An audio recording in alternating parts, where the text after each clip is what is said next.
দোস্ত তাওসানের কপালটাই কি আসলে খারাপ? দোস্ত হুট করেই তাওসান 4ই জানুয়ারি তার বিয়ের খবর প্রকাশ্যে আনেন। দোস্ত তিনি মেকওভার আর্টিস্ট রোজা আহমেদের সঙ্গে বিয়ে করেছেন।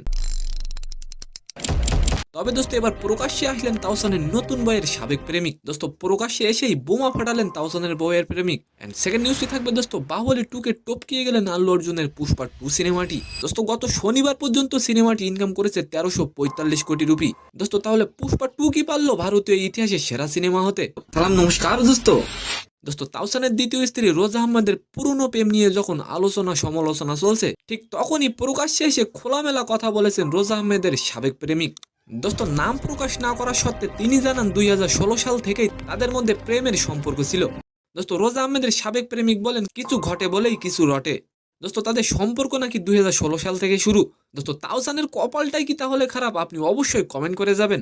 দোস্ত রোজা আহমেদের সাবেক প্রেমিক জানান 9 বছর তাদের সম্পর্ক ছিল। গত শনিবার যে তারা বিয়ে করেছে বিষয়টি সম্পর্কে তিনি জানানও না। দোস্ত তিনি আরো বলেন গত 3 মাস আগে তাদের নাকি ব্রেকআপ হয়েছিল।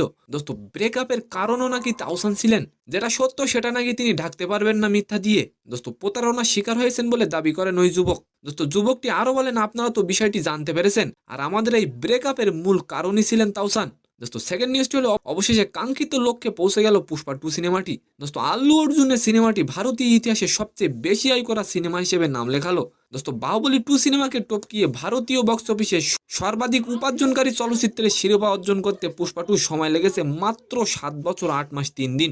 তো সম্মানিত দর্শক, আজকের ভিডিওটি কেমন লাগলো অবশ্যই কমেন্ট বক্সে জানাবেন। আর ভিডিওটি যদি ভালো লাগে অবশ্যই একটি লাইক দিয়ে আমাদের চ্যানেলটিকে সাবস্ক্রাইব করে দিবেন। ধন্যবাদ।